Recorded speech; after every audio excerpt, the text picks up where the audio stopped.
या तमाम जनतेला सर्व भाविक भक्त मंडळाला विनंती, आपण सर्वांनी गुरुवर्य महाराजांचा अगदी मोठ्या उत्साह अगदी टाळ्याच्या गजरात गुरुवर्य महाराजांचं स्वागत करायचं आहे। सर्व मंडळी आपण सर्वांनी अतिशय टाळ्याच्या गजरात गुरुवर्य महाराजांचं स्वागत करायचं आहे।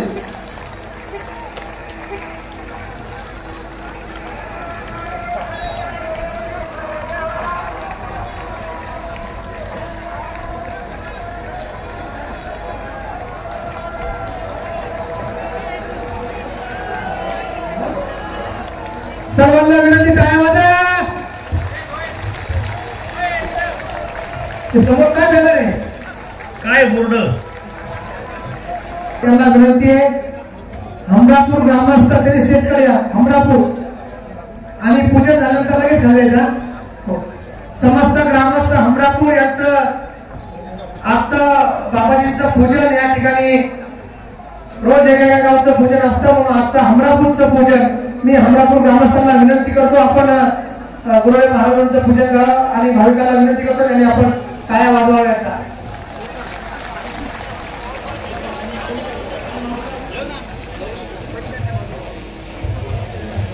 सद्गुरु गंगागिरी महाराज की, सद्गुरु नारायणगिरी महाराज की, शनेश्वर भगवान की।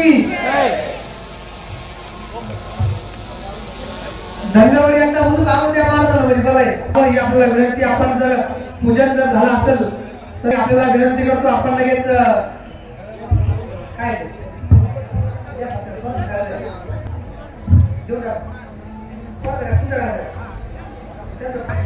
जसं या ठिकाणी प्रकाशन केलं जात आहे आणि लेखी नामजपाची पुस्तिका याचं या ठिकाणी अनावरण केलं जात आहे। सद्गुरु गंगागिरी महाराज चरित्र ग्रंथ आवृत्ती सुधारित आवृत्ती दुसरी आणि लेखी नाम जपाच्या पुस्तिकेची तिसरी आवृत्ती या ठिकाणी जर प्रकाशन केलं जात आहे। धन्यवाद।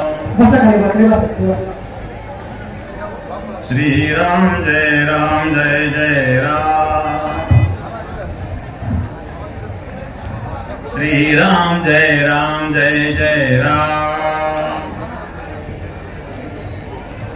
श्री राम जय राम जय जय राम,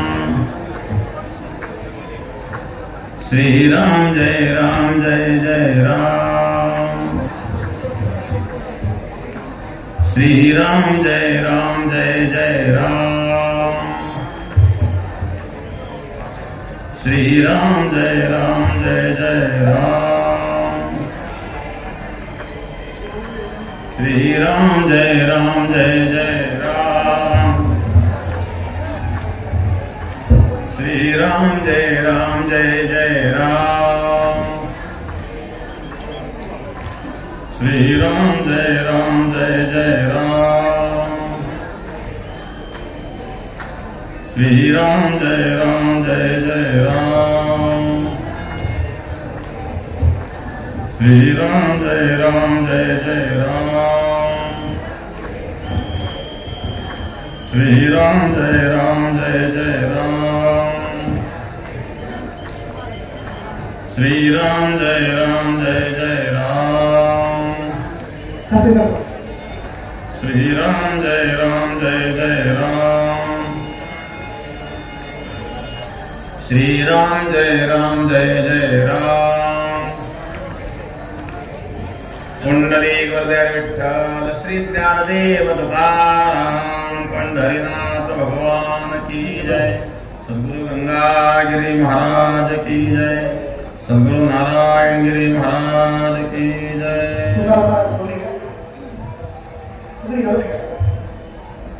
धन्यवाद।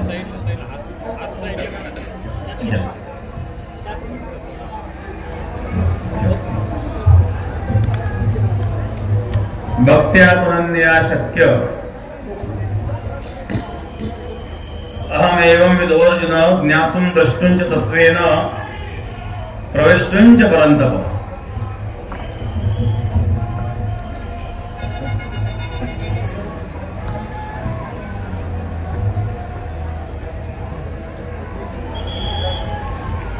गंगा विशुद्धं नितपादस्पर्शं सर्वेष्टितं चम्बितं पुण्यस्तां शरादिस्थितं त्वं समाधिस्थमूर्तिं नमामि गंगागिरियोगिराजं शुचिः शीलः समदक्षः सप्रतापी जितेन्द्रियं तं नारायणगिरिं वन्दे सच्चिदानन्दविग्रहम्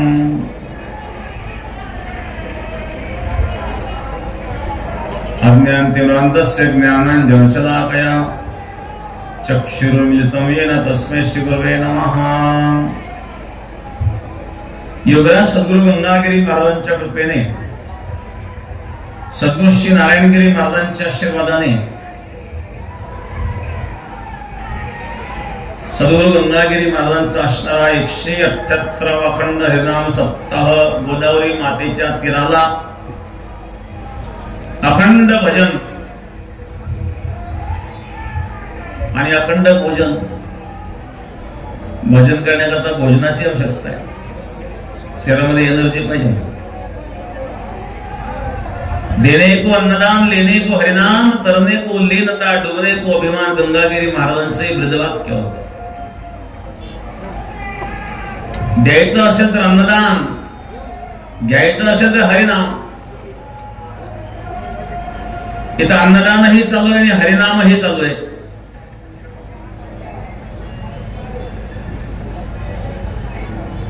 कथा त्रिवेणी संगम, देव भक्त आणि नाम।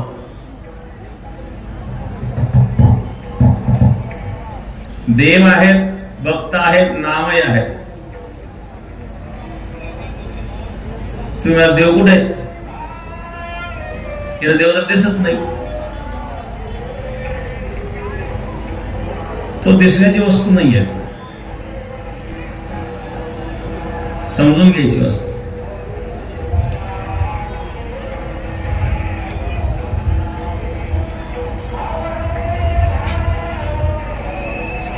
नाम असामी वैकुंठी योगिनाम हृदयनाश मद्भक्ता यत्र गायन्ते तत्र तिष्ठामि नारद।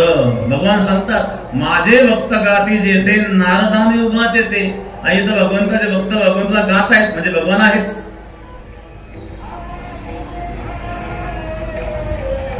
सद्गुरु योगराज गंगागिरी महाराजांचा असणारा 178वा अखंड हरिनाम सप्ताह। या ठिकाणी उपस्थित सर्व मान्यवर, वैजापूर शहराचे माजी नगराध्यक्ष दिनेश भाऊ परदेशी या ठिकाणी उपस्थित आहेत। श्रीरामपूर शहराच्या माजी नगराध्यक्ष अनुराधाताई आदित्यही या ठिकाणी उपस्थित आहेत। जिल्हा परिषदेचे माजी सभापती अविनाश पाटील गलांडे ते या ठिकाणी उपस्थित आहेत। आणि आणखी उपस्थित सर्व मान्यवर, संत महंत महाराज मंडळी, सर्व मान्यवर, सर्वांना धन्यवाद।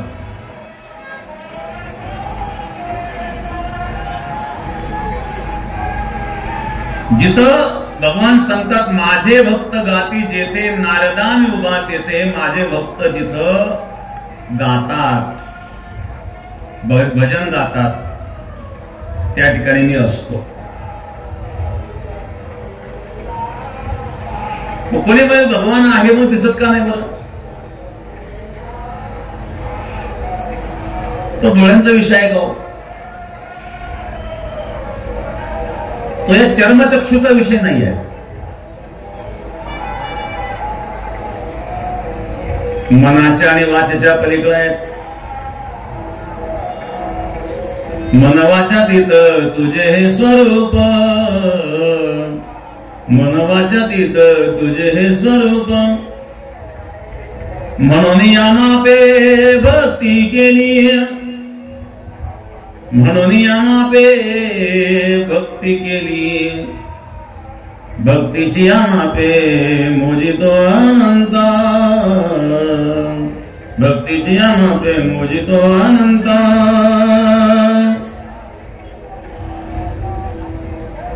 इतराने तत्वता न मोजावे,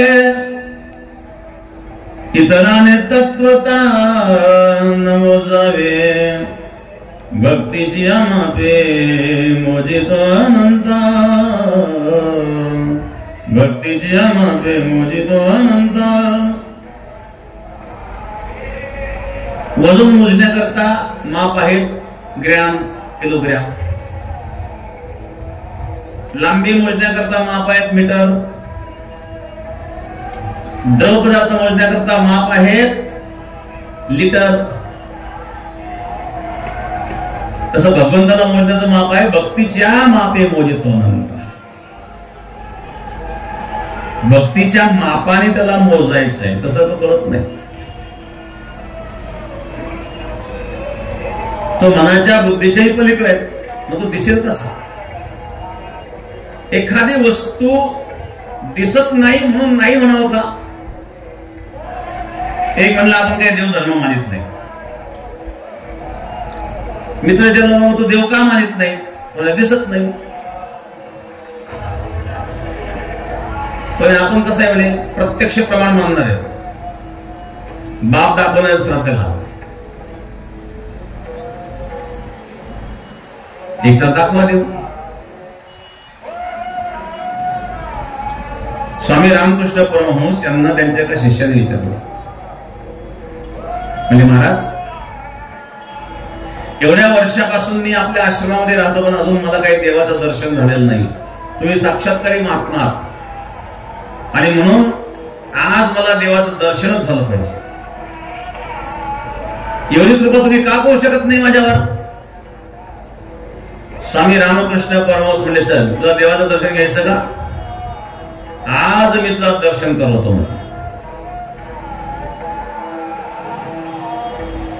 गंगा स्नानाला माझ्या बरोबर चल. स्वामी रामकृष्ण परमहंस आपल्या शिष्याला गंगा स्नानाला घेऊन गेले. छातीच्या पाण्यात नेलं, मुंडकं धरलं, दाबलं पाण्यामध्ये. पाण्यात मुंडकं दाबलं, दूध मारायला लागलं ना. श्वास बंद पडला, घाबरला तो. झटका दिला, म्हणजे महाराज हे काय करताय तुम्ही? मी तुम्हाला म्हणलो मला देव दाखवा, तुम्ही मला नदीत स्नानाचं म्हणले, मी देव दाखवतो म्हणले आणि पाण्यातच बुडवलं. मला दूध मरून गेलो असतो ना मी. कसं काय वाटलं दूध पाण्यात? म्हणून विचारतो कसं काय वाटलं? पाण्याच्या बाहेर निघण्याकरता किती तळमळ वाटली बरं तुला? पाण्याच्या बाहेर निघण्याकरता जेवढी तळमळ तुला वाटली तेवढी तळमळ भगवत दर्शनाची जेव्हा तुझ्या अंतःकरणात निर्माण होईल त्या दिवशी माझ्याकडे ये, त्या दिवशी मी दर्शन करतो. अंतःकरणामध्ये तेवढी तळमळ असावी.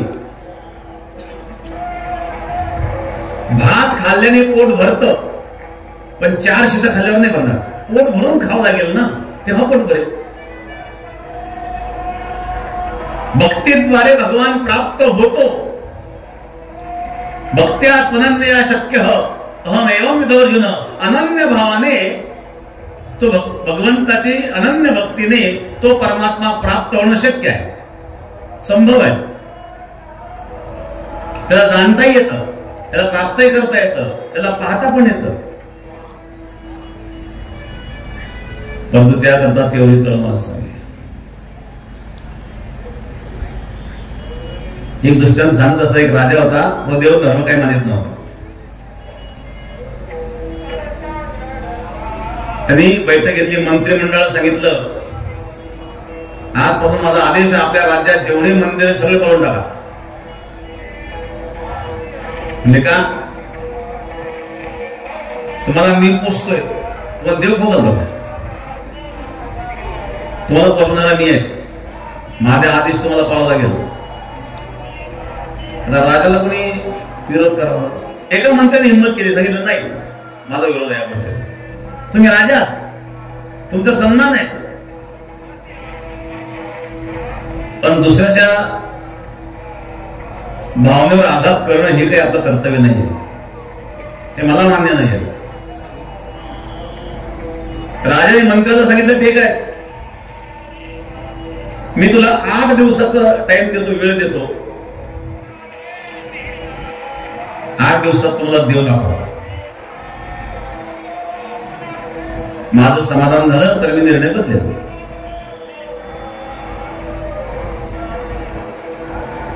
ठीक आहे. आता आला टेन्शन मध्ये, तर राजाला काय देव दाखवणार, दाखवणार म्हणजे काय दाखवणार नेमकं. अनेकांना प्रश्न विचारले, कोणालाही उत्तर देता येत नव्हतं. त्याला वाटलं आता काय करावं. असं करता करता 6 दिवस निघून गेले, 7वा दिवस उगवला.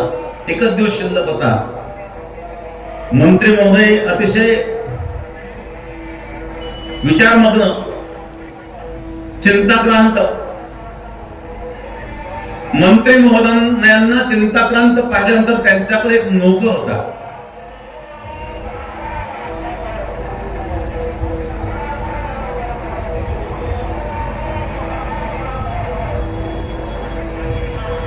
त्यांच्याकडे एक नोकर होता. तो म्हणला, साहेब तुमच्या घरी तुमचं सेवा करण्यात, काम करण्यात माझं आयुष्य गेलं, पण इतकं विचारमग्न मी तुम्हाला आजपर्यंत पाहिलं नाही. काही अडचण असेल तर मला सांगा, मला काही मदत करता येते मी करीन. तू काय मदत करशील हे तरी पण सांगा. मी छोटा माणूस आहे, तुम्हाला असं दुःखी अवस्थेत पाहिलेलं मला बरं वाटत नाही. मी तुमचा नोकर आहे, पण आजपर्यंत तुम्ही नोकर म्हणून मला अशी कधी वागणूक दिली नाही. स्वतःच्या घरच्यांप्रमाणे एक घरची व्यक्ती म्हणून तुम्ही मला वागणूक दिलेली आहे.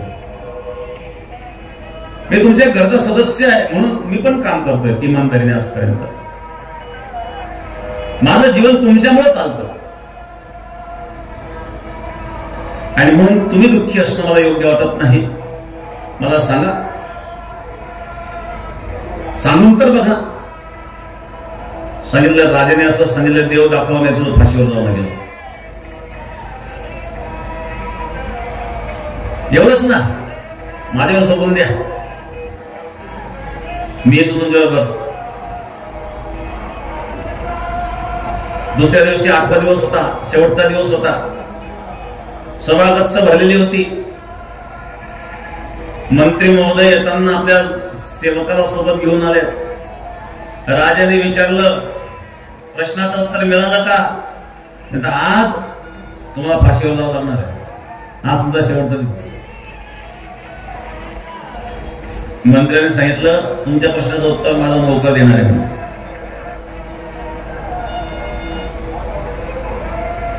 राजा नोकराला बोलले, बघ तुला जर माझ्या प्रश्नाचं समाधान करता आलं नाही, तुझ्या मालकावर तुला सुद्धा फाशीवर जावं लागेल. माझी तयारी आहे. ज्या मालकाने मला एवढं जीवन दिलं, आजपर्यंत माझं जीवन सांभाळलं, त्यांच्याकरता एवढा त्याग करण्याची माझी पण तयारी आहे.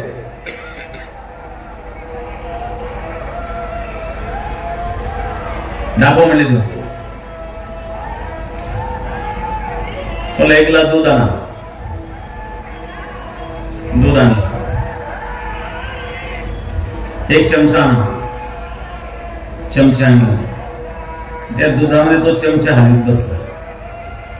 10 मिनिट झाले, 15 मिनिट झाले, अर्धा तास झाला, तो चमचा हलवत दुधामध्ये. राजाचा पारा चढला ना. काय मूर्ख आहेस म्हणले. एवढ्या गंभीर प्रसंगावर चर्चा झाली, तो दूध मागितलं आणि त्या दुधामध्ये चमचा काय हलवतोय, तुला प्रश्न काय विचारलाय? प्रश्न आणि उत्तर याचा समन्वय असला पाहिजे का नाही? काही ठिकाणी समन्वयच नसतो. एकदा गुरुजींनी विद्यार्थ्यांना प्रश्न विचारला, विद्यार्थ्यांनो 10 रुपयाचे 12 केळी येतात तर माझं वय काय? काय सांगा बरं. एक विद्यार्थी गडबड मी सांगतो, तुम्ही 36 वर्षाचे आहात. मग कोणतं सूत्र वापरलं? हा 36 आकडा कुठून काढला? तर माझ्या मित्राचा भाऊ हापमॅन येतो, 18 वर्षाचा, तो इकडून मॅडम 36. तसं प्रश्न तसं उत्तर. राजा येतं म्हणतोय, प्रश्न काय विचारला, तो काय चमच्यामध्ये आणि त्या दुधामध्ये चमचा हलवतोय. आगावाचा बसून तो म्हणला, याच्यात तूप पाहतोय. अरे तुला तूप हवं होतं, मला तूप का नाही मागितलं? नाही नाही, ते नाही, या दुधातलं तूप काढायचं मला. अरे म्हणले, मूर्खा, असं तूप मिळत असतं का? मग दुधाचं दही करावं लागतं, दह्याचं मंथन करावं लागतं, मग तूप दिलं असतं. तुला मग मला हेच सांगायचं आहे, म्हणतो मी नवनीता तैसे घे अनंता, वाया व्यर्थ कथा सांडी मार. ज्याप्रमाणे दह्याचं मंथन करून नवनीत लोणी काढलं जातं, तसं भक्तीद्वारे भगवत भजनाचं मंथन करून त्याद्वारे भगवान परमात्म्याला व्यक्त करायचं असतं, प्रगट करायचं असतं. मंथोनी नवनीता तैसे घे अनंता.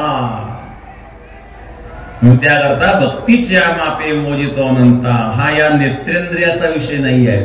तुम्हाला डोळ्याने काय दाखवणार? एका समुद्रामध्ये दोन मासे चर्चा करीत होते.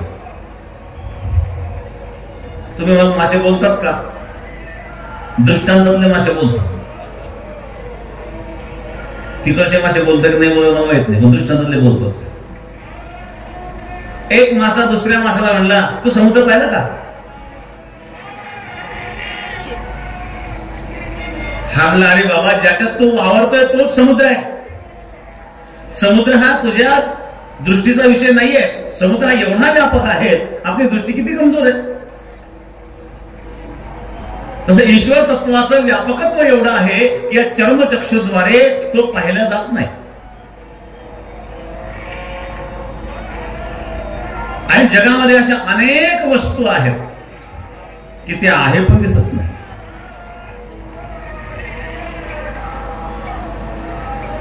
याची काही कारण सांगितली.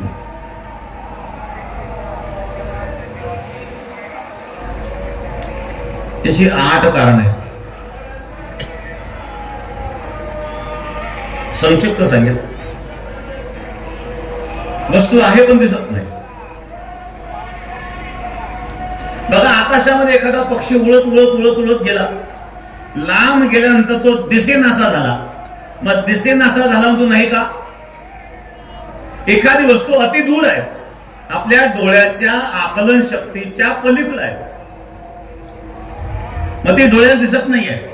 पक्षी उडत उडत गेलेला आहे, तो दृष्टीच्या आड झाला, याचा अर्थ पक्षी नाही असं म्हणता येणार नाही. म्हणजे एखादी वस्तू अति दूर असेल तर ती असूनही दिसत नाही.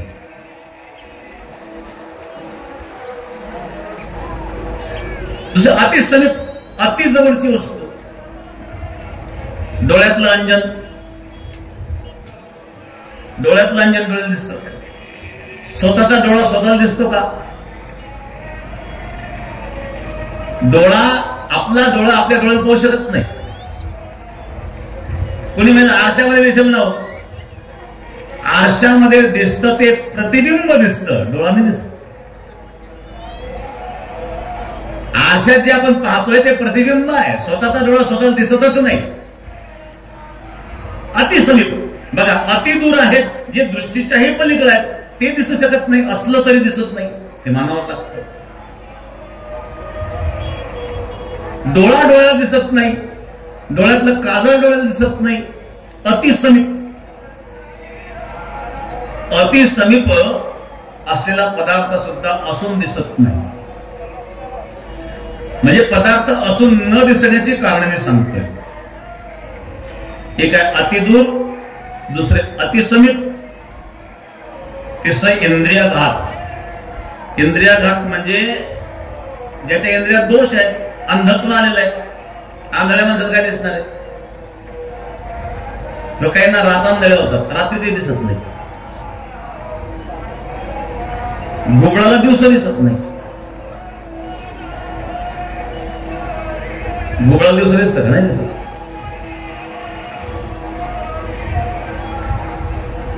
सगळ्या घोबळांची मीटिंग झाली आणि मीटिंग मध्ये ठराव मंजूर झाला. जगात सूर्याचं अस्तित्व नाही. Sun is absent in the world. जगात सूर्याचं अस्तित्व नाही. घोबळाने ठराव मंजूर केला, कारण डोळा दिसतच नाही. आता सूर्य नाही का सूर्याला पाहण्याची दृष्टी यांच्याकडे नाही. घोबळाने जरी ठराव मंजूर केला तर सूर्यावर तुझा काय परिणाम होणार आहे? तसं एखाद्या ईश्वराला जर बाधित नसेल तर ईश्वरावर त्याचा काय परिणाम होणार आहे? एखादा मातेपुरू आला, तो म्हणला मी नरेंद्र मोदींना प्रधानमंत्री मानित नाही, नको म्हणू, मोदींवर काही परिणाम होत. गुगल म्हणते आम्ही सूर्य मानित नाही, नको म्हणून सूर्यावर काय परिणाम झाला. तसं एखादा नास्तिक म्हणतो आम्ही ईश्वर मानित नाही, जरी मानित नाही म्हणत असेल त्याचा ईश्वरावर काय परिणाम होणार आहे. ज्याच्या इंद्रियांमध्ये दोष आहेत, अंधत्व आहे, त्याला इंद्रियाघात म्हणतात. चौथं कारण आहे, काही कारणाने मन जेव्हा चंचल झालेलं असतं, मन अस्थिर झालेलं असतं, त्या डोळ्यासमोर वस्तू असली तरी ती दिसत नाही. ते वस्तू ज्ञान नाही होत. का होत नाही? तर शास्त्र सांगतं, अंतःकरणाची वृत्ती नेत्रेंद्रियाद्वारे जेव्हा त्या पदार्थाकडे जातं तेव्हा त्या पदार्थाचं ज्ञान होतं. पदार्थाचं ज्ञान केव्हा होतं? त्या पदार्थापर्यंत वृत्ती जावी लागते, वृत्ती स्थिर असावी लागते. आणि वृत्ती जर स्थिर नसेल तर पदार्थ डोळ्यासमोर असला तरी ज्ञान होत नाही. याचा अर्थ समोर असला तरी दिसत.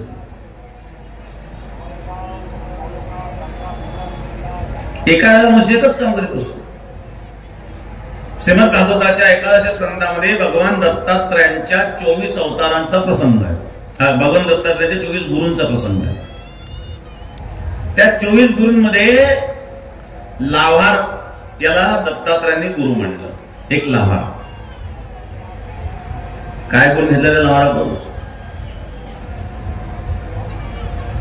संत एकनाथ महाराज वर्णन करतात, जो जो घेतला गुण तो तो म्या गुरु केला जाण, गुरु स्याल अपार्पण जग संपूर्ण गुरु दिसे. ज्याच्याकडून मी जो गुण घेतलेला गुरु म्हणलं. एक लावार होता. तो लावार धनुष्यबाण बनवण्यामध्ये इतका एकाग्र झालेला होता की त्याच्या समोरून वाजत गाजत मिरवणूक गेली तरी त्याला भान राहिलं नाही. एक मनुष्य नंतरला, का इथून मिरवणूक गेली पाहिले का तुम्ही? म्हणजे नाही. वाजत गाजत की तुम्ही ऐकलं का? नाही. मग आवाजही ऐकला नाही, डोळे असून पाहू शकला नाही, कान असून ऐकू शकला नाही. का? त्याची चित्तवृत्ती जी होती ती धनुष्यबाण बनवण्यामध्ये एकाग्र झालेली होती. धनुष्यबाण बनवण्यामध्ये चित्तवृत्ती एकाग्र झाल्यामुळं त्याला डोळ्यासमोर मिरवणूक जरी गेली तरी त्याला भान राहिलं नाही, वाजत गाजत गेली तरी त्याला शब्द ऐकायला नाही. याचा अर्थ काय झाला? चित्तवृत्ती तिकडे गेलीच नाही. चित्तवृत्ती गेल्याशिवाय ज्ञान होत नाही. पदार्थ समोर असू द्या. एका खोलीमध्ये एका भिंतीला पडदा लावलेला होता. त्या पडद्याला 1 इंचाचा एक काळा ठिपका होता. एकाला विचारलं तुला इथं काय दिसतंय? तुला काळा ठिपका दिसतोय. आणखी काय दिसतंय? नाही, काळा ठिपका दिसतोय. म्हणजे अजून पहा काय दिसतंय. त्याला काही सांगता येईल? अरे बाबा, काळा ठिपका दिसतो पण ज्या पडद्यावर तो ठिपका, तो पडदा दिसत नाही. तो बघा, त्याची चित्तवृत्ती कुठे गेली? त्या काळ्या ठिपक्याकडे गेली. काळ्या ठिपक्याकडे चित्तवृत्ती गेल्यामुळं मला पडदा दिसत असतं तर म्हणलंच नाही. फक्त काय म्हणलं? काळा डाग दिसतो. मग त्याला विचारलं आता काय दिसतं? हा, पडदा दिसतो. पडद्याला काळा डाग दिसतो. आणखी काय दिसतं? आता काय दिसायचं? म्हणजे हा पडदा आहे, तर काळा डाग आहे. तरी पण आणखी काय दिसतं? नाही सांगता. प्रकाश दिसतो का? अंधार असता तर हा पडदा दिसला असता का? प्रकाशामुळे तुला पडदा दिसतोय. याचा अर्थ काय झालं? चित्तवृत्ती आता त्या पडद्याकडे आणि त्या डागाकडे गेलेली होती, त्या प्रकाशाकडे चित्तवृत्ती गेली नाही. प्रकाशामुळेच पडदा दिसतो हे जरी सत्य असलं तरी तुला प्रकाश दिसला नाही असं नाही. तसं परमतत्व अतिसूक्ष्म आहे. या स्थूल बुद्धीमध्ये त्याच्याबद्दल विचार करण्याची क्षमता नाही आहे. म्हणून ते तत्व जाणता येत नाही. म्हणून तो परमात्मा कळत नाही. म्हणून मी सांगितलं मनोवस्था, मनो अनवस्था असा शब्द आहे. मनो अनवस्था. काही कारणाने मन जर चंचल असेल तर एखादी वस्तू असली तरी ती वस्तू आपल्याला दिसत नाही. डोळे आहेत, कान आहेत, सगळे इंद्रिय ठीक आहेत, पण मन चंचल आहे, ती वस्तू न दिसण्याचं एक चौथं कारण आहे. पाचवं कारण सांगितलं अतिसूक्ष्म, परम सूक्ष्म. डोळ्याच्या आकलन शक्तीपेक्षा सूक्ष्म. जसं अणु, रेणू, परमाणू डोळ्यांना दिसत नाही, सूक्ष्मदर्शकाद्वारे ते पाहावं लागतं. परमाणू होते सूक्ष्म आहे, परमाणू दिसत नाही म्हणून परमाणू नाही म्हणता येत. हे सारं जगत तर परमाणूपासून निर्माण झालेलं. मग त्याकरता अनुमान काही प्रमाण आहे. परमाणूच्या सूक्ष्मतेचं प्रमाण श्रीमद भागवताच्या तृतीय स्कंदात सांगितलेलं आहे. विदुर मैत्रेय संवादामध्ये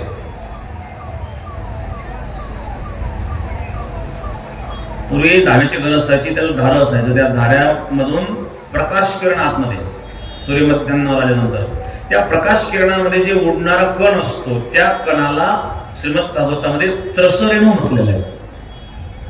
या त्रसरेणूचा 6वा अंश म्हणजे परमाणू असं श्रीमद भागवतात सांगितलं नाही. त्या काळाच्या संशोधनानुसार त्यांनी ते प्रमाण सांगितलं.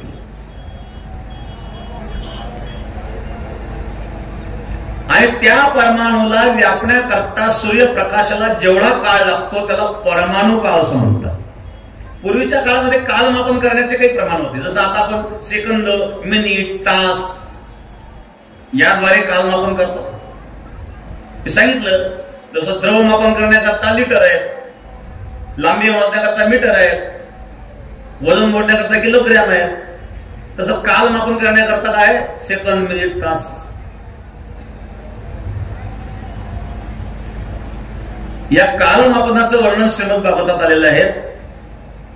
एक परमाणु काळ, आणि तो परमाणु काळ जर आजच्या प्रमाणानुसार काढला, आजच्या आधुनिक काळातील सेकंदाचा आणि त्या परमाणु काळाचा जर विचार केला तर ते प्रमाण निघतं एका सेकंदाचा 12,654 अंश. एका सेकंदाचा फरक. आजच्या काळामध्ये इतकं सूक्ष्म माप आहे का नाही माहिती नाही मला. परमाणु काळ जर आपण श्रीमद भागवतानुसार काढला, आजच्या सेकंदाची त्या परमाणु काळाची जर तुलना केली तर एक परमाणु काळ आहे एका सेकंदाचा 12,654 अंश. 12,654 परमाणु काळ जेव्हा होता तेव्हा एक सेकंद होतो. या सेकंदाच्या 6 पटीने त्रुटी आहेत. ही सुद्धा त्या काळातलं माप आहे. त्रुटी आहे एका सेकंदाचा 2,190 अंश.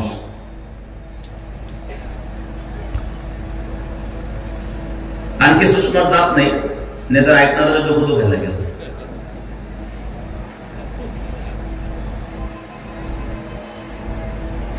पण आम्हाला असं शिकवलं जातं की आमचे पूर्वज शहाणे नव्हते, आमचे पूर्वज आळणी होते.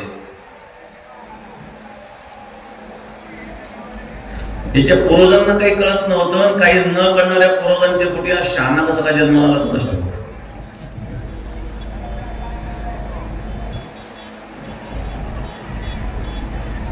तरी कालमापन सांगत होतो अतिसूक्ष्म. सूक्ष्मात सूक्ष्म परमाणु का अतिसूक्ष्म झाला. आणि हा सेकंदाचा 12,654 अंश असं मी इथपर्यंत मला सांगितलं. आता इतकं सूक्ष्म सेकंद काटा सारखा फिरत राहतो, त्याचं इतकं सूक्ष्म माप आज आपल्याकडे नाहीये. अशा सूक्ष्म पदार्थ जाणण्याची क्षमता तुमच्यामध्ये नाहीये. फॅन चालू केला, विचारलं फॅनला पाते किती, मोजता येत नाही. 1 म्हणलं 3 आहे, 4 आहे. 3, 4 सांगितलं का फॅन बंद असताना पाहिलेले म्हणून सांगितलं. फॅन चालू असताना कळत दिसत नाही. याचा अर्थ काय झाला, त्याचा जो वेग आहे हा डोळ्याच्या आकलन शक्तीपेक्षा जास्त आहे. नेत्रेंद्रियाच्या आकलन शक्तीपेक्षा जास्त असल्यामुळं त्या त्यांच्या पात्याचं यथार्थ ज्ञान आपल्याला होत नाहीये.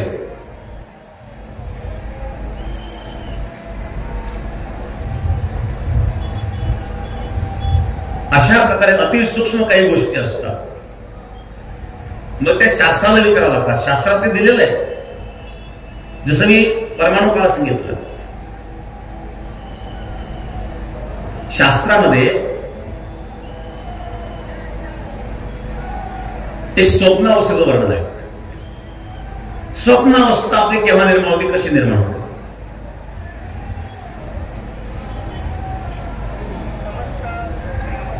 स्वप्नावस्था आपलं मन आपल्या कंठाच्या ठिकाणी असणारी हिता नावाची नाडी आहे, त्या नाडीमध्ये जेव्हा प्रवेश करतं तेव्हा स्वप्नावस्था निर्माण होते. ही हितनाडी कुठे आहे, ऑपरेशन करून पहा, शोधते सापडणार नाही. तो डॉक्टरचा विषय नाही आहे. या हितानाळीची सूक्ष्मता किती सांगितली मला विचार चंद्रोदयमध्ये सांगितलेलं आहे. आपले जे केस आहेत ना, त्याचं प्रमाण सांगितलं. केसाच्या 1000 अंश, केसाच्या 1000 पटीने इतकी सूक्ष्मता, इतकी सूक्ष्म एक नाडी आहे. ती केसाच्या 1000 अंश इतकी सूक्ष्म आहे. त्या नाडीमध्ये जेव्हा हे मन प्रविष्ट होतं तेव्हा स्वप्नावस्था होते. मग हे त्या नाडीत प्रवेश करणार हे किती सूक्ष्म असेल, याची सुद्धा सूक्ष्मता उपनिषदकारांनी सांगितलं. बालाग्रशत भागस्य शतथा कल्पितस्य च येत्रोपनिषद. बालाग्र केसाचा अग्र, केसाचा अग्र डोक किती बारीक आहे, ते 100 तुकडे करा. फक्त कल्पना करता येईल, 100 तुकडे करता येणार नाही. त्याचे 1 अंश घेतला, त्याचे पुन्हा 100 तुकडे करा. म्हणजे केसाच्या अग्राच्या 100व्या अंशाचा 100वा अंश म्हणजे तो झाला 10,000वा अंश. केसाच्या अग्र टोकाचा 10,000वा अंश इतकी सूक्ष्मता त्या जीवाची आहे असं उपनिषदात वर्णन आहे. आणि तो केसाच्या 1000व्या अंशाच्या सूक्ष्म असणाऱ्या नाडीत जेव्हा प्रवेश करतो तेव्हा त्याला स्वप्नावस्था निर्माण होते.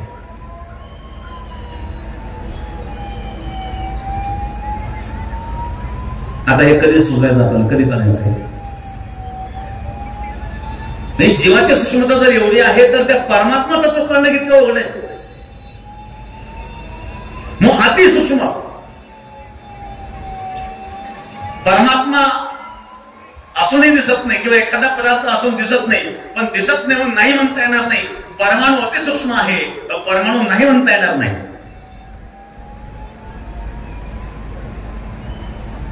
सहावं कारण आहे व्यवधान. व्यवधान म्हणजे पडदा. पडद्याच्या पलीकडे दिसत नाही, किंवा भिंतीच्या पलीकडे दिसत नाही. भिंतीच्या पलीकडे दिसत नाही म्हणून ते नाही म्हणता येत का? व्यवधान आहे. व्यवधान हा एक अडथळा आहे, हा प्रतिबंध आहे.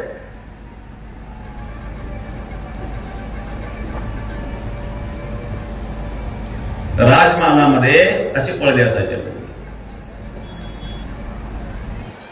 राणीला बोलायचं असेल तर पडदे आडून ते बोलायचं. वैद्यांना जर नाडी परीक्षा करायची असेल ना, काही वैद्य असे विद्वान बुद्धिमान होते की त्या राणीच्या हाताला दोरा बांधायचा आणि तो दोरा हातात धरून वैद्याने परीक्षा करायची नाडीची. नाडी परीक्षणामध्ये सुद्धा इतकी सूक्ष्म विद्या होती पूर्वी. दोरा बांधायचा मनगटाला आणि त्या दोऱ्यावरून ठोके मोजायचे. आज तर डॉक्टरकडे गेल्यानंतर त्या मशीन मध्ये उलथा पालथा करून आणि आजारी पडतो. एकदा एका राजाने त्या वैद्याची परीक्षा पाहिली. राजवैद्य होता. राजाची परीक्षा पाहण्याचा प्रयत्न राजाने केला. राजाने काय केलं, मांजरीच्या पायाला दोरा बांधला.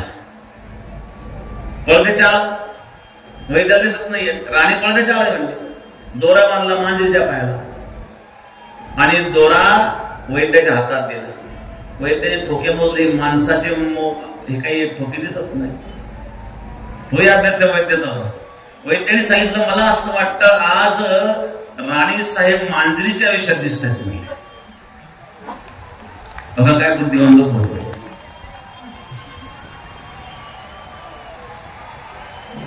राणीच्या मंगटाला दोरा बांधायचा आणि त्यावरून ठोके मोजायचे.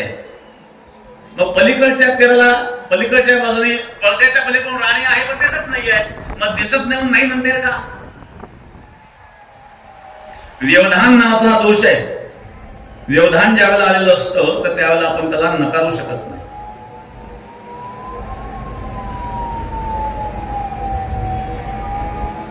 सातवाय अभिभव.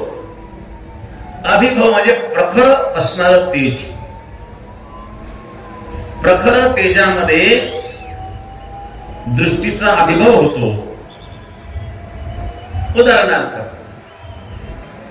सूर्योदय झाला, सूर्याचा प्रखर तेज पडल्यामुळं आकाशामध्ये चांदणी दिसत नाही, तारे दिसत नाही. तारे रात्री दिसतात. आता का दिसत नाही? आता तारे नाहीत का? तारे आहेत पण ताऱ्यांचा प्रकाश अतिशय कमी आहे आणि सूर्याचा प्रकाश प्रखर आहे. सूर्याचं तेज प्रखर असल्यामुळं तारे दिसत नाही. त्याप्रमाणे प्रखर प्रकाशामुळं दृष्टीचा अभिभव होतो आणि त्यामुळं ते पदार्थ दिसत नाही. हे सुद्धा न दिसण्याचे कारण आहे.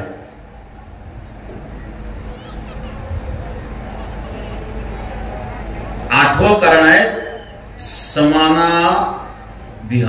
समानाविहार, सजातीय पदार्थाशी एकरूप होणे. उदाहरणार्थ समुद्रात पाऊस पडला नाही का? एकदा एका माणसाने मला विचारलं, महाराज चतुर्थीच्या दिवशी जर एकादशी आली तर काय खायचं? अरे बाबा, चतुर्थीच्या दिवशी एकादशी कशी काही?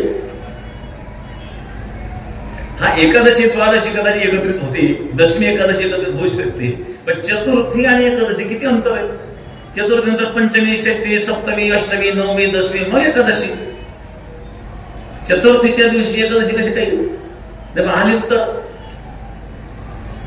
अरे बाबा येऊच शकत नाही, पण आलीच तर काय करायचं? तो ऐकायलाच तयार नाही. त्याला सांगितलं, सांगतो, जर एकादशीच्या दिवशी चतुर्थी आली, चतुर्थी आणि एकादशी जर एकाच दिवशी आले तर काय करायचं? लोण्याचे गोळे करायचे आणि तुपात तळून खायचे. कसं काय शक्य? लोण्याचा गोळा तुपात टाकला तर विरघळून जाईल. मग जसं लोण्याचे गोळे तुपात तळून खाऊ शकत नाही तसं एकादशीच्या दिवशी चतुर्थी येऊ शकत नाही.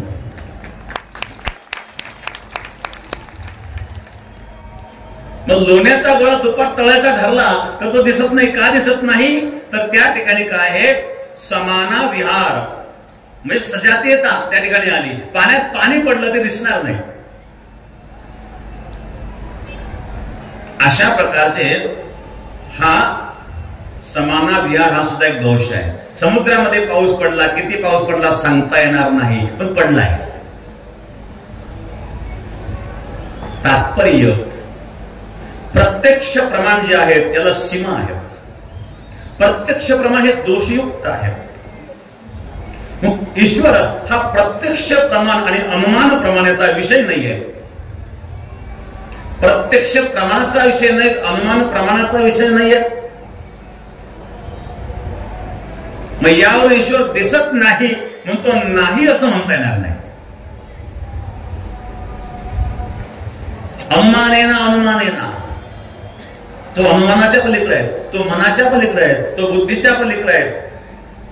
मग त्यावर माऊली ज्ञानोबा सांगतात, जे अतींद्रिय मनोनी व्यवस्थिले केवळ ज्ञान दृष्टीची विभागा फिटले, ते तुम्ही चर्मचक्षु पुढे सुधले. मी कैसे ने देखो, ज्ञानेश्वरीमध्ये माऊली वर्णन करतायत, जे अतींद्रिय म्हणून व्यवस्थित आहे, एक अतींद्रिय शक्ती आहे जे इंद्रियाच्या पलीकडे आहे. माऊली ज्ञानोबरांनी सांगितलं, जे अतींद्रिय म्हणून व्यवस्थित केवळ ज्ञान दृष्टीच्या विभागात कुठले ज्ञान दृष्टीने त्याला पाहता येतं. मग संत एकांत कशा करता गेले, ज्ञानोबा वर्णन करतात. संत एकांती बैसले सर्व सिद्धांत शोधिले, ज्ञान दृष्टी अवलोकिले, सार काढिले निवडोनी. संत एकांती बैसले सर्व सिद्धांत शोधले, ज्ञान दृष्टी, केवळ ज्ञान दृष्टीच्या विभागात पिटले ते तुम्ही चर्मचक्षु पुढे सुधले. जो ज्ञानाचा विषय आहे तो जर तुम्ही चर्मचक्षु द्वारे प्राप्त करण्याचा विषय असेल तर कैसेने देखो, कसं दिसेल, त्याच्याकरता दृष्टी पाहिजे, ती वेगळी दृष्टी. सेवेकरता घेतलेला श्लोक हा भगवद्गीतेच्या 11व्या अध्यायातील 54वा श्लोक आहे. भक्त्यातनन्या शक्य, तो प्राप्त होऊ शकतो, पण अनन्य भक्तीद्वारे प्राप्त होऊ शकतो, अन्यथा नाही. त्या तुम्ही जाणू शकता, त्या तुम्ही पाहू शकता, त्या तुम्ही प्राप्त करू शकता, पण मार्ग वेगळा आहे.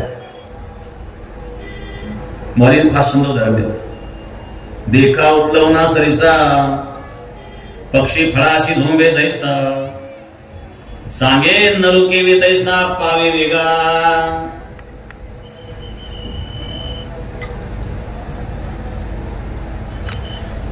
एक बंगला होता, त्याचा आंब्याचा होता, त्याला कैड्या लागलेल्या होत्या. पोपट उडत झाला, झाडावर बसला, आंबा खाऊ लागला. एक लहान पोरग होतं 5-6 वर्षाचं, त्याने पाहिलं पोपट उडत झाला, आंबा खाऊ लागला. मला जर देवाने पंख दिले असते मी उडत गेलो असतो, मी पण आंबा खाल्ला असतो. पण पंख जर दिले नाही, आपण उडता येणार नाही का, आपण प्रयत्न करून पाहू. लहान पोरग काय त्याच्या बुद्धीप्रमाणे लावलं डोकं, दोन्ही हातात 2 सुपं बांधले त्यांनी. आता उडत जायचं, आंबाच खायचा. दोन्ही हातात 2 सुपं बांधले, ते भिंतीवर उभा उडी मारली, उडी मारतात, आपटलं खाली. जे घडणारच होतं. बाकीचे मुलं खेळत होते, लागले हसायला, काय मूर्ख खेळले, असं पुढं उडता येत असतं का. डोकं पुढलं लागलं तुला, तोंडला जाऊ द्या, मस्तक फुटो पण संशय मिटो. संशय तर म्हटलं उडता येत नाही म्हणून मनात राहायचं असतं विनाकारण. काही गोष्टी मनात ठेवायच्याच असतात, संशयात राहू नये, संशय मिटवावा. तो माऊली ज्ञानोबा सांगतात, देखा उतलवना सरिसा, पक्षी फळाशी झोंबे जैसा, सांगे नरू केवे तैसा पावे वेगा. ज्याप्रमाणे पक्षी उडत उडत आला, फळ खाऊ लागला, तसं माणसाला करता येणार नाही. मग माणसाला फळापर्यंत जाताच येणार नाही का, असं नाही, जाता येईल. कसं, हळूहळू ढाळे ढाळे केतुले के वेळे, मार्गाच्या वेगळे निश्चित ढाके.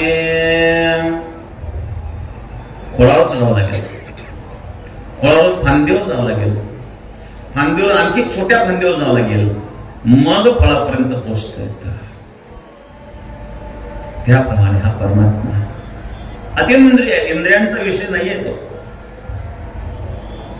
जे अतींद्रिय म्हणून व्यवस्थित आहे, केवळ ज्ञान दृष्टीची विभागा पिटले. परमात्मा इंद्रियातीत आहे आणि त्याला तुम्ही इंद्रियाद्वारे पाहण्याचा जर प्रयत्न करीत असाल तर तो कसा दिसेल. अतींद्रिय शब्दाचा अर्थ आहे शब्दादी रहितत्वा इंद्रियानाम अविषयम इति अतींद्रिय. अतींद्रिय शब्दाची व्याख्या आहे शब्दादी रहितत्वा इंद्रियानाम अविषयम. जो शब्दादी विषयांद्वारे सुद्धा कळत नाही, इंद्रियांचा जो विषय नाही, त्याला अतींद्रिय म्हणतात. म्हणजे अतिसूक्ष्म तत्व आहे. अतीव सूक्ष्म परमात्म तत्व. विवेक चूडामध्ये ग्रंथामध्ये आद्य शंकराचार्य वर्णन करतात अतीव सूक्ष्म परमात्म तत्वम न स्थूल दृष्टो प्रतिपत्तुमर्हति. अतिसूक्ष्म असणारं परमतत्व स्थूल दृष्टीने तुम्ही त्याला पाहू शकत नाही. परमात्मा अतिसूक्ष्म आहे. पाऊस येऊ देत आहे एवढा नाही येणार त्रास देण्यात का? पावसाची तशी गरज पण आहे. पाऊस तर झाला पण तो खूप झालेला नाहीये. थोडाफार झाला काही अडचण नाही. फक्त त्रास होईल इतका होऊ नये. एवढा होणार नाही काही काळजी करू नका. आणि एवढं त्याच कार्य आपण करतो. आपण त्याचा त्रास देत करतो. ऊन पडलं तर गरमायला लागलं होतं ना त्याच्यामुळे थोडं एसी जवळ गेलं तरी एसी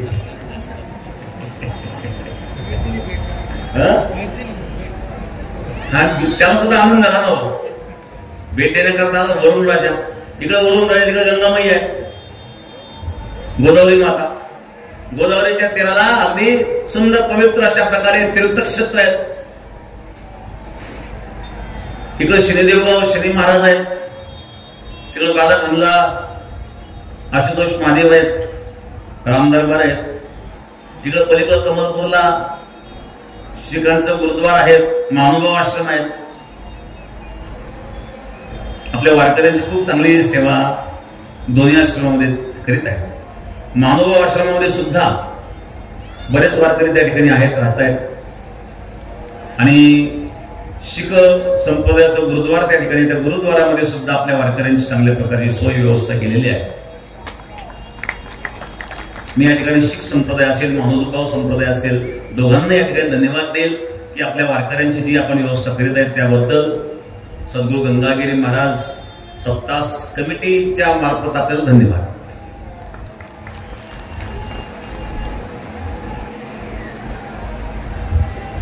आणि म्हणून परमात्मा तत्व स्थूल दृष्टीचा विषय नाही आहे. किती सूक्ष्म आहे तो. अणोरणीयान महत्वमय्यान जो अणु रेणूपेक्षा सूक्ष्म आहे. आणि मोठा किती आहे. अणुरणीया टोकडा तुका आकाश एवढा. अणुरेणूपेक्षा सूक्ष्म आहे आणि आकाशापेक्षाही व्यापक आहे. आणि म्हणून तो मनाच्या आणि बुद्धीच्या पलीकडे आहे. मग अशा परमात्म्याची भक्ती कशी करावी. तो जर मनाच्या पलीकडे आहे बुद्धीच्या पलीकडे आहे मग त्याला जाणायचं कसं. कोण जाणू शकतो. मग त्याला प्राप्त करण्याकरिता विद्वानच पाहिजे का. ज्ञान पाहिजे का. त्याला प्राप्त करण्याकरता उच्च कुलात जन्मले असलं पाहिजे का. त्याला प्राप्त करण्याकरिता खूप वयस्कर असं असलं पाहिजे का. त्याला प्राप्त करण्याकरता काही लोक उपवास करतात 30 दिवसात 35 उपवास. 3 दिवस 35 उपवास करायचे. सोमवार रविवार मंगळवार बुधवार गुरुवार शुक्रवार शनिवार सगळे वार झाले. मध्ये चतुर्थी आली मध्ये एकादशी आली प्रदोष आला. हे त्याच्यात मिक्स केले तर किती होते झाले 30 दिवसात 35 उपवास. याला भगवान भेटत असतं का.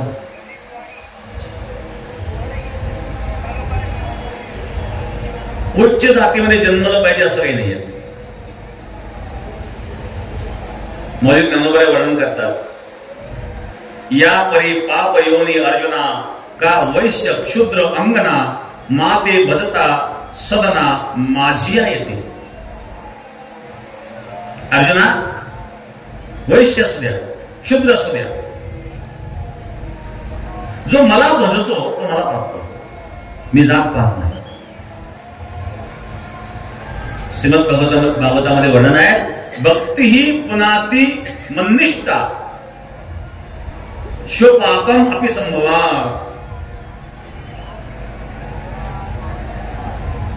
निश्चयने भक्ती करा.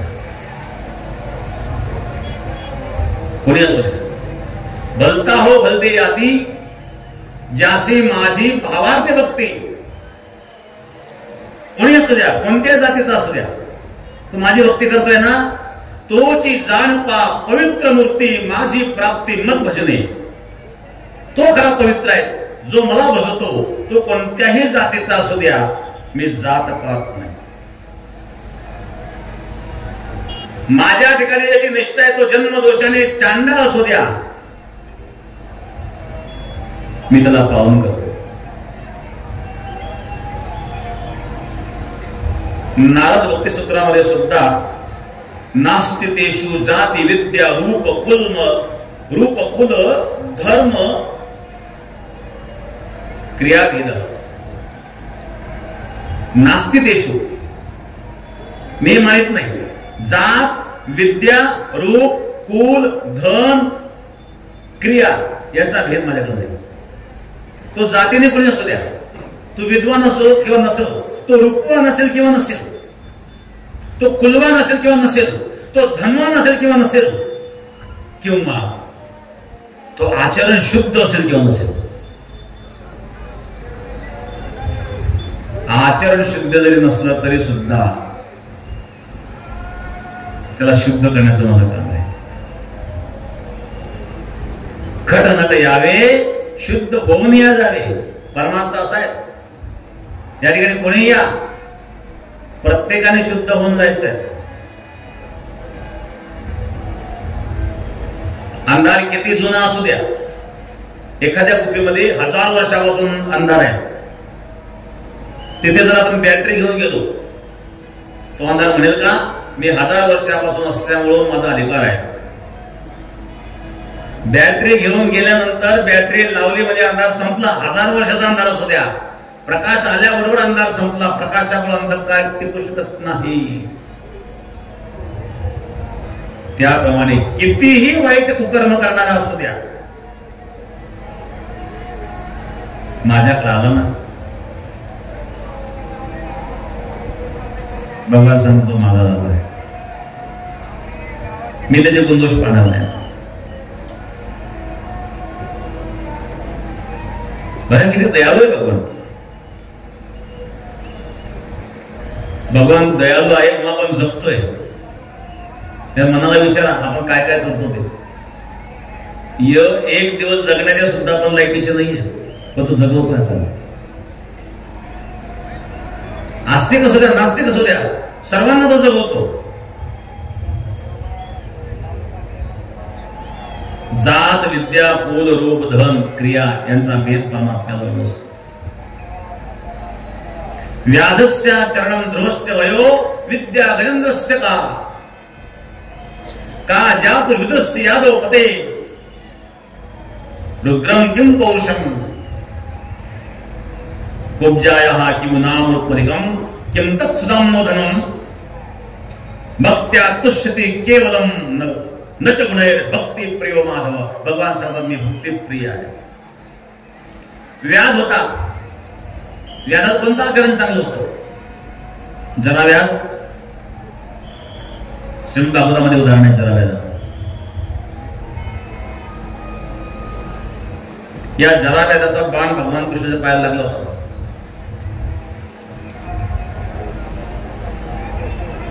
ही कथा आहे भागवतामध्ये.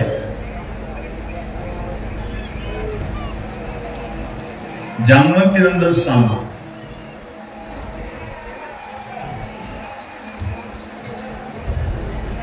या ठिकाणी आमचे शिंदे साहेब उपस्थित झाले, धन्यवाद. आपल्या सप्ताहाकरता 251 क्विंटल साखर त्यांनी दिली. पंचगंगा उद्योग समूहाच्या वतीने 251 पोते त्यांनी साखर दिली. त्यांना धन्यवाद धन्यवाद धन्यवाद. आणि जे अविनाश पाटील जो बसले त्यांनी 5,55,555 रुपये दिले. 5,55,555 रुपये.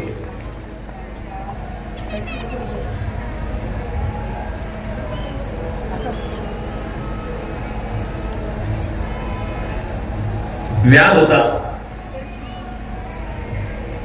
जरा व्याध. एक कथा आहे, फार लांबीतली पण संक्षिप्त सांगतो माहिती करता लक्ष देण्याला. हा जो साम होता जामवंती नंदनचा, भगवान कृष्णाची पत्नी जिचं नाव होतं जांबवंती, तिचा मुलगा होता साम. हा दिसायला फार सुंदर होता.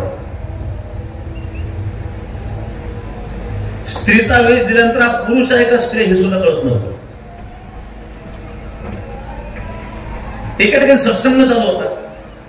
काही ऋषीमुनी भगवत चिंतनामध्ये सत्संग चर्चा करीत असताना हे जे यादव कुमार होते यांनी काय केलंय, जामवंती नंदन सामला साडी नेसवली आणि गर्भवती स्त्रीचा वेश दिला. पोटाला चिरकुटी बांधली. चिरकुटी बांधून वाढविले पोट, गरवाळ बोभाट जनामाजी. पोटाला चिरकुट बांधून गर्भवतीचं सोंग केलं, गर्भवती स्त्रीचं, आणि गेले तिथं जिथं सत्संग चालू होता. विचारलं, महाराज ही कुलवधू आहेत, ही फार लाजाळू आहे, ही गर्भवती आहे, हिला मुलगा आहे की मुलगी?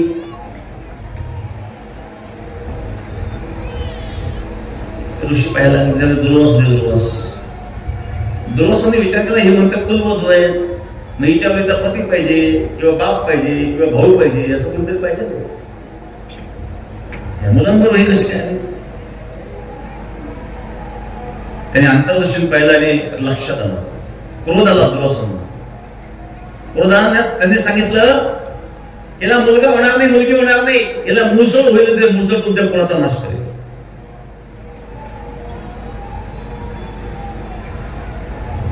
घाबरले, बाजूला गेले, पाहिलं, पोट सोडलं तर खरोखर मुसळ निघालं.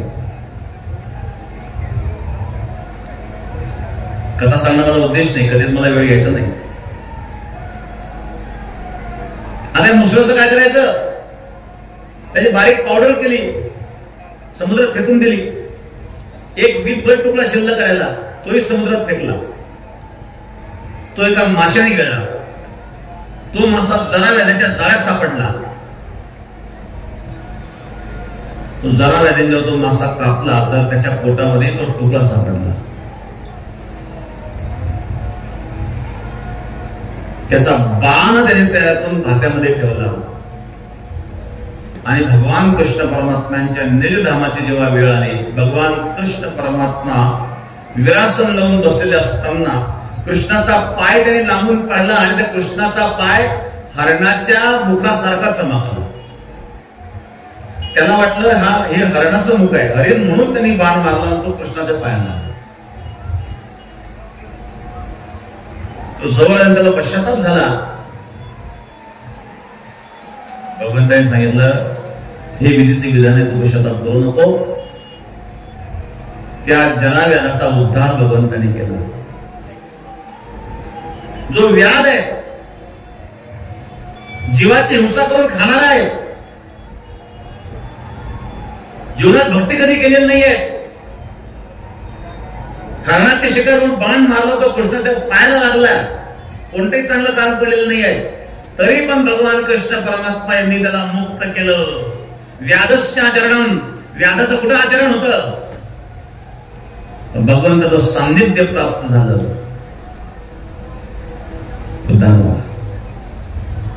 ध्रुवस्य वयो खूप हजारो वर्ष तपस्या करतात काही लोक. तरी तपस्या करतात का भगवंताने प्राप्ती करतात? ध्रुवा इतका कोणाचं वय 5 वर्षात ध्रुव होतं. 5 वर्षाच्या वयात त्या ध्रुवाला भगवंताची प्राप्ती झाली. विद्या गजेंद्रस्य का, गजेंद्र नावाचा हत्ती आहे, तो काही विद्वान आहे का? औषध ज्ञान असतं का? पण शरणागती प्राप्त केले महाराज. मग भगवंताच्या प्राप्तीकरता विद्वान असावं असं काही नाहीये. विद्वान होण्याचा आणि भगवत प्राप्त काही संबंध नाही. मूर्ख मनुष्य जेवढा देवापासून लांब असतो तेवढा विद्वानही लांब असतो. विद्वान झाला म्हणजे बोलण्यात हुशार होईल, बोलण्यात हुशार दुसऱ्याला बोलून देणार नाही. याच्यामध्ये काय म्हणणार नाही, पण त्यामुळे अहंकार पण येतो. जाणो जाता जाणीव घाली आड फाटा योगाभ्यासे सिद्धी रोदिता ती वाटाव.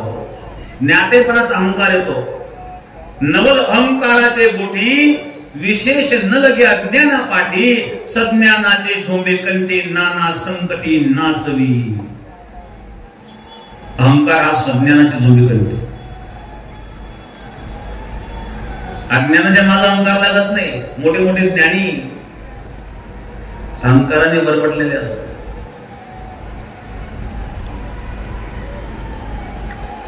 ज्ञानाची आवश्यकता नाही आहे.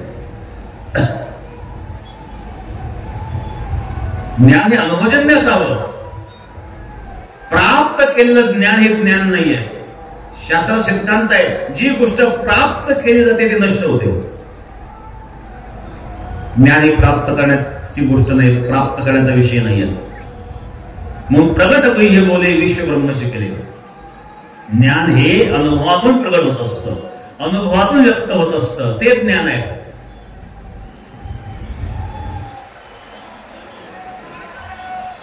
म्हणून विद्या गजेंद्रस्य का, गजेंद्राजवळ विद्या नव्हती. भगवंताच्या प्राप्तीकरता उच्च जातीमध्ये जन्मलेला असला पाहिजे असं आहे का? का जातुर विदुरस्य, का जातीर्विदुरस्य, विदुर का उच्च जातीत जन्मले होते का? विदुर दासीपुत्र आहेत. विदुराची जाती उच्च नाही आहे, पण विदुर बुद्धिमान आहे. विदुर नीती प्रसिद्ध आहे.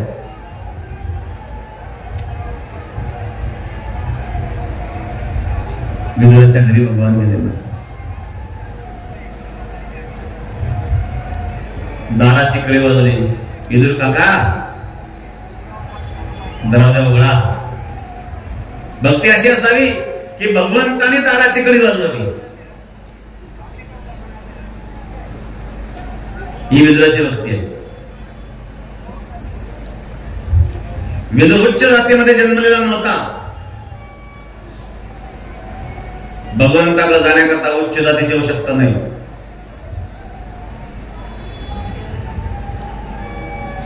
उग्रसेनाकडे पौरुष्य नव्हतं. उग्रसेन जो होता ना, कंसाचा बाप, या कंसाने उग्रसेनाला बंदिस्त करून स्वतः राज्य हातात घेतलं होतं. द्वापार युगामध्ये कंसाने बापाला बंदिस्त केलं होतं आणि कलियुगामध्ये औरंगजेबाने बापाला बंदिस्त केलं होतं.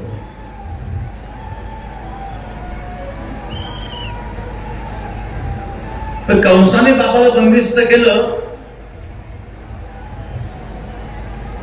कमीत कमी तो जेलमध्ये खायला प्यायला तरी द्यायचा कंस. या औरंगजेबाने पाणी वाचून मानला बाप.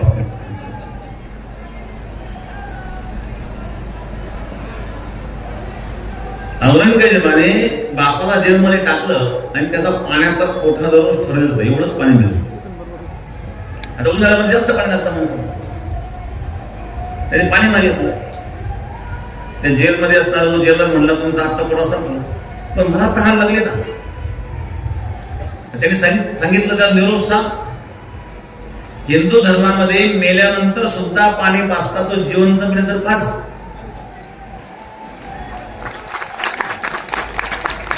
हे शहाजहान राजाचे शब्द आहेत, औरंगजेबाच्या बापाचे शब्द आहेत. हिंदू धर्मामध्ये मेल्यानंतर सुद्धा पाणी पाजतात, पण तू जिवंतपणे पाणी पाज. जिवंतपणे बापाला पाणी नाही पाजले औरंगजेबाने. म्हणजे कंसाची जर तुलना केली तरी हा कंसापेक्षाही नीच होता.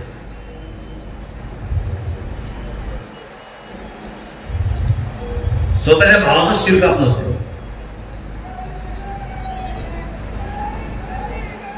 कंसाने बापाला जेलमध्ये टाकलं, उग्रसेनाला.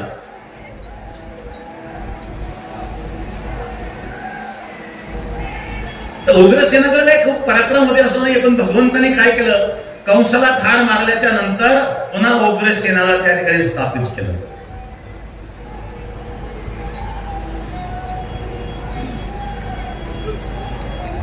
शक्ती नसणारा सुद्धा शक्ती देतो भगवान. भगवंताच्या प्राप्तीकरता सौंदर्य पाहिजे असं काही नाहीये. कुब्जा सुंदर होती का? कुब्जा सुंदर नव्हती,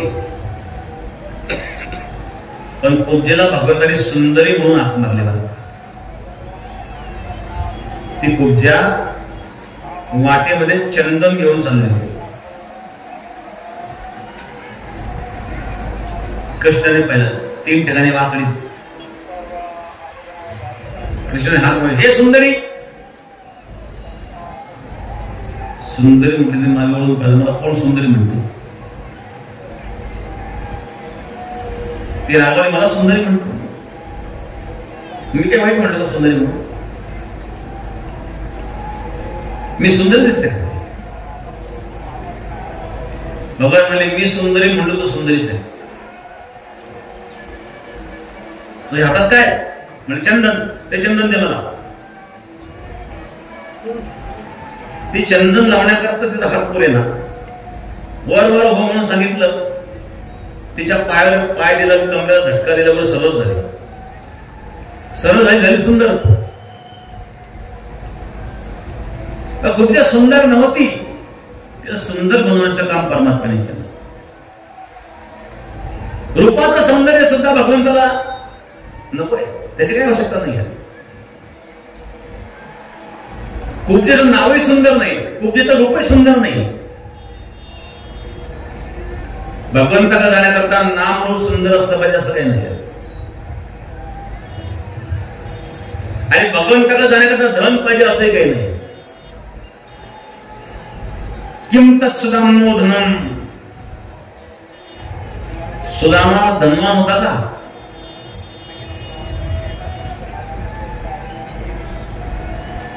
व्याधाचं आचरण नव्हतं. ध्रुव वयाने खूप मोठा नव्हता. गजेंद्र विद्वान नव्हता. विदुर उच्च जाती जन्मलेला नव्हता. उग्रसेन पौरुषवान पराक्रमी नव्हता. कुब्जा नाम रूपाने सुंदर नव्हती. आणि सुदामा धनवान नव्हता.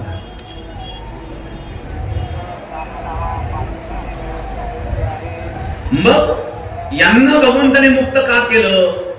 यांचा उद्धार भगवंताने का केला? तर भक्तिप्रिय माधव यांची जो भक्ती होती, जे भगवंताला पाहिजे.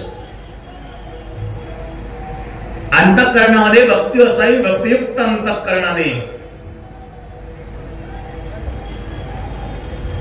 परमात्म्याची शरणागती पत्करल्याच्या नंतर जो अनन्य भाव आहे, त्या अनन्य भावाने केलेली भक्ती, भक्त्या अनन्य श्रेष्ठ, अनन्य भावाने केलेली जी भक्ती आहे, हे अर्जुन तुम्हाला प्राप्त करू शकतो.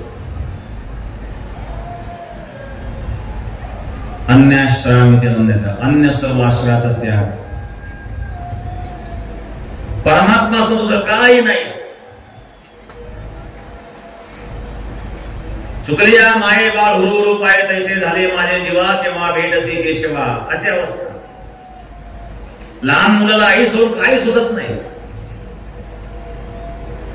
तसं भक्ताला भगवान सोडून काही सुचत नाही. ही अनन्य भक्ती आहे.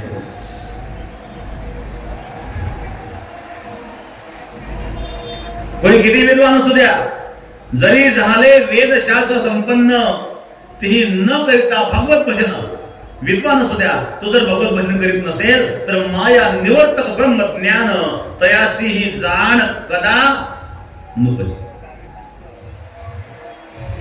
किती विद्वान असला, भगवान सांगतात तो जर माझं भजन करीत नसेल तर माया निवर्तक ज्ञान त्याला प्राप्त होऊ शकत नाही. न करिता भगवत भजन, वेदाध्ययन, यज्ञ दान. तुम्ही यज्ञ करा, दान करा, वेदाध्ययन करा. येण्याची नाही जाऊ तरुण म्हणती ते जन महाबळ. याच्याने तरणार नाही, यज्ञाद्वारे तरणार नाही, दाना केवळ दानाने तरणार नाही. भगवत भजन अंतःकरणामध्ये असावं. मग विद्वान होऊ द्या, वेदशास्त्राचं अध्ययन करू द्या, पण त्यापेक्षा अंतःकरणामध्ये जे भगवत भजन करणारे भक्त आहेत, माझे भक्त गाती जेथे नारदाने उभा. इथं ते भजन आहे. इथं आलेल्या भजनांना कोणाला दक्षिणा नाही, कोणाला पेमेंट नाही. खर्चाने येतात, जे मिळेल ते खातात.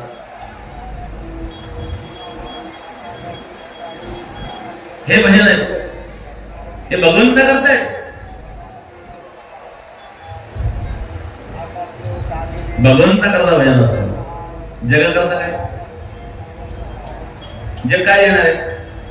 तू ते करेल, वा वा काय सुंदर गातो तुम्ही, आणखी काय दक्षिणा देईल, आणखी काय खाऊ पिऊ घालेल, धन मान मिळेल, कल्याण होणार नाही. कल्याणाचं भजन प्रेमे भजन ना काय वेळ मोठी अर्था विनपोते वाचून काय, हे प्रेमावे भजन आहे. भगवंताचं भजन करावं आणि सर्वत्र भगवत दर्शन व्हावं. शुनी चैवस्पाकेच्या पंडिता समदर्शना, त्याला पंडित म्हणतात. एकनाथ महाराजांना गाढवात देव दिसला नव्हता. कावळीने पाणी घेऊन येत होते एकनाथ महाराज, काही ब्राह्मण मंडळी त्यांच्या बरोबर होते. ऊन तापत होतं, त्या उन्हामध्ये एक गाढव पाण्या वाचून तळमळत होतं. संत एकनाथ महाराजांनी ते पाणी त्या गाढवाच्या तोंडात ओतलं. बाकीचे ब्राह्मण हसायला लागले, म्हणले महाराज इतक्या लांबून आपण अभिषेक करण्याकरता जल आणलेलं आहे आणि भगवंताला अभिषेक करण्याऐवजी तुम्ही गाढवाला पाजून दिलं. नाथ महाराज म्हणले मला माझा भगवान त्या गाढवात दिसतोय. एकनाथ महाराजला गाढवात भगवान दिसला. एक जीव पाण्या वाचून तळमळतोय आणि माझ्याजवळ पाणी आहे. मग ते पाणी मी तळमळणाऱ्या जीवाला न देता त्या जलाने जर अभिषेक केला तर भगवान निश्चित तो अभिषेक स्वीकारणार नाही. खरा अभिषेक तर हा आहे की तळमळणाऱ्या जीवाला ते पाणी पाजा. पाण्या वाचून तळमळणाऱ्या गाढवाला ते पाणी पाजलं एकनाथ महाराजांनी. गाढवातून देव प्रगट झाला. नामदेव महाराजांना कुत्र्यात देव दिसला.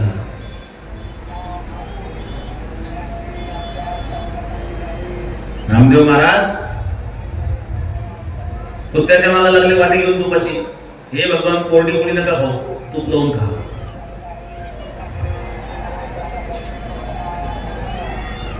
कुत्र्यात देव दिसला. आपल्या माणसात दिसत नाही. दुर्दैव.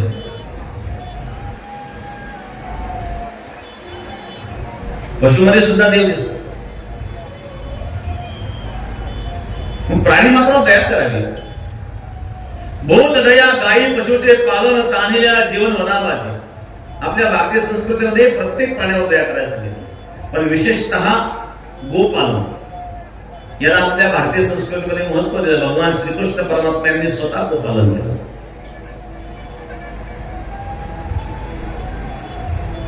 गायीच्या श्वासामध्ये सुद्धा एक सामर्थ्य. काही ठिकाणी बघा गोशाळेमध्ये आता मोठ्या मोठ्या गोशाळा तिथं लोक राहतात जाऊन. तिथं गायीचा श्वास, अनेक गायीचा श्वास एकत्रित करतो. काही लोकांना अस्थमाचा त्रास असतो ना, तो जर काही दिवस गायीच्या गोठ्यात राहिला तर अस्थमा बरा राहील. अस्थमाचा विकार गायीच्या गोठ्यात राहिले जातो.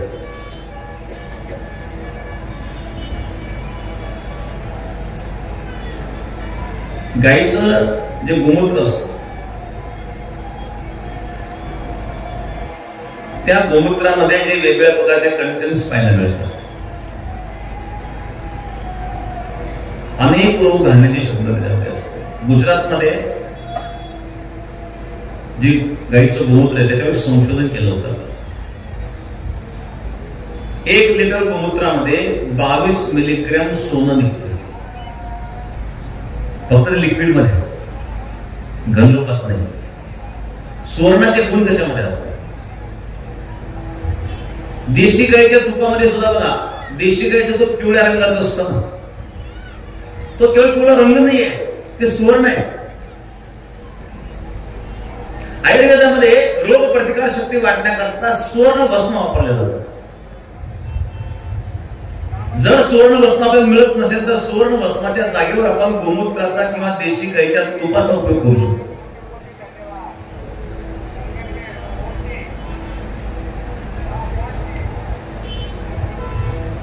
गाईच्या गोमूत्रामध्ये, गाईचं गोमूत्र हे त्वचावर नाशक पण आहे, त्वचेचे विकार होतात त्याच्यामध्ये.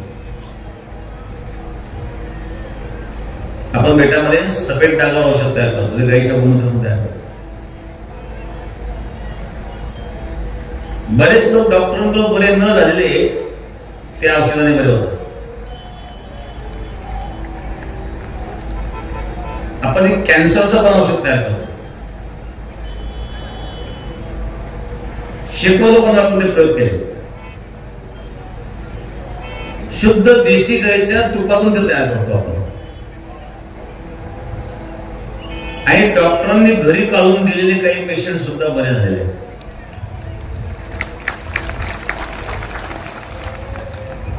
त्यांचे लॅबचे रिपोर्ट पण आपल्याला आहेत. औषध सुरू होण्यापूर्वीचे रिपोर्ट, औषध सुरू केल्यानंतरचे रिपोर्ट.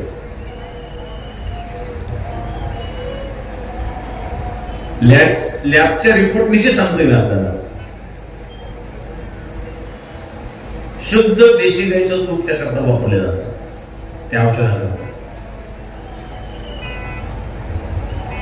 कॅन्सर बरं झाले पुन्हा लोक मला सांगतील की कितीतरी लोक आहेत आपल्या भोवता येतात, कारण कॅन्सरचं प्रमाण फार वाढत चाललेलं आहे. आणि मग गाय त्याला दूध कमी देते म्हणून तिला सांभाळायचं नाही हा अर्थ नाही आहे.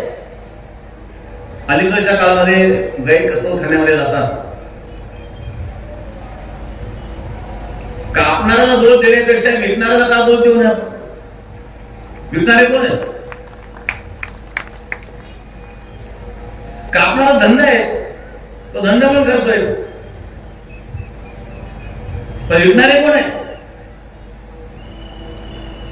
या ठिकाणी जागृती महत्वाची आहे. लोक म्हणतात तो हत्याबंदी झाली पाहिजे. बंद करणं कोण? आपणच केलं पाहिजे. आता शेतकरी काही सांभाळत नाही. ट्रॅक्टर आले, भविष्यामध्ये बैलाचा पुढाव करण्याची ट्रॅक्टरचा पुढाव करायची पडी. कारण पुढे बैलच राहिले नाही. मातीचे बैल पुस्तक, खरे बैल पुढे राहिले. त्यामुळं जमीन विषारी झाली, भूमी विषारी झालेली आहे. शेतकऱ्यांनी कमीत कमी 10-5 गुंठे तरी शेती बिगर विषारी करावं घरी खाण्यापासून. पूर्वी बघा, मटकी असेल, चवळी, मूग, कुळीद, उडीद सगळंच करायचं. हे जर आपण घरी केलं तर आपण तरी स्वास्थ्य चांगलं राहिलं. रोग कशाला होतो? कॅन्सर कशाला होईल? 10-5 गुंठे जरी आपण शेती केली व्यवस्थित, 10-5 गुंठ्याकडे जास्त करा, बाकीच्या स्वास्थ्य सुधारेल. लोकांचं काय बिघडत आहे. आणि हे सगळं सुधारण्याकरता गोमाता आहे. गो सेवा सुद्धा महत्वाची आहे. आपण जर जागृत झालो तर गो हत्या थांबेल. केवळ दुधाकरता नाहीये, सरकारची सुद्धा एक जबाबदारी आहे की यावर वेगवेगळ्या प्रकारचे प्रोजेक्ट तयार करणं. काही प्राणी नामशेष केले माणसाने. निसर्गाचं नुकसान माणसाने जेवढं केलं तेवढं जगामध्ये कुठल्याही प्राण्याने, कुठल्या पशुने केलेलं नाहीये. प्रकृतीचं नुकसान करणारा जीव म्हणजे मनुष्य आहे. प्रत्येक प्राण्याला जगण्याचा अधिकार आहे. शून्य इच्छे व शुभाकेचे पंडिता समदर्शना. एकनाथ महाराज गाढवात देव दिसला, नामदेव महाराजांना कुत्र्यात देव दिसला.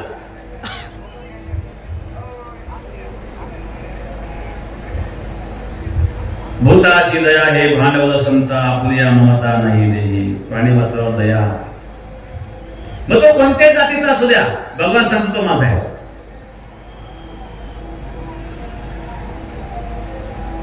आणि सर्व जीवावर दया करून जो माझं भजन करतो,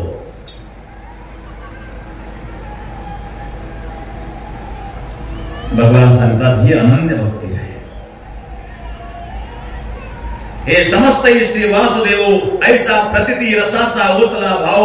म्हणून भक्ता माझे राव ज्ञानी या पोची. 2:15 वाजता भक्त्या तुनन्या शक्य अहमेवं विदोषम् ज्ञातुं द्रष्टुं च तत्त्वेन प्रवेष्टुं च परन्तप। हे अर्जुन, अशा प्रकारे जो अनन्य भक्ती माझी करतो तो मला जाणतो, तो मला प्राप्त करू शकतो आणि तो मला पाहू शकतो, पण त्याकरता अनन्य भक्ती असावी। योगराज सद्गुरु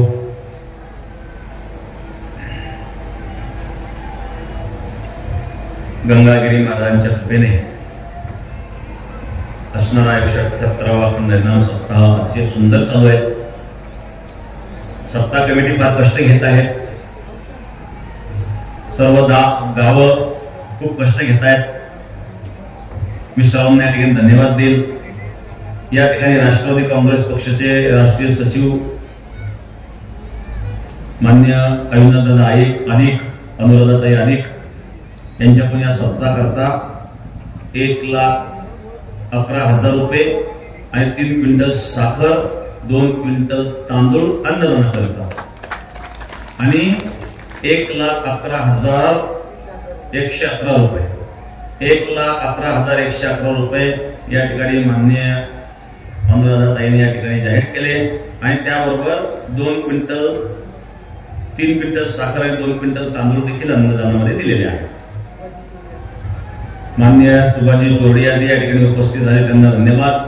उपस्थित सर्व मान्यवर डॉक्टर दिनेश भाऊ परदेशी, पंचगंगा शुगर कारखान्याचे प्रभाकरजी शिंदे, अनुराधाताई अधिक, अविनाश पाटील गलांडे, आमचे कृष्णाभाऊ डोंगरकर या ठिकाणी उपस्थित झालेले आहेत, डॉक्टर राजीव डोंगरे, सतीश काका तनपुरे, जे रवींद्रजी पोळ, सुभाषजी चोरडिया, ते बाला खंदरच आहेत पण राहतात मालेगावला राहतात, त्यांनी सुद्धा सप्ताहाला 51,000 रुपये दिले। धन्यवाद धन्यवाद धन्यवाद।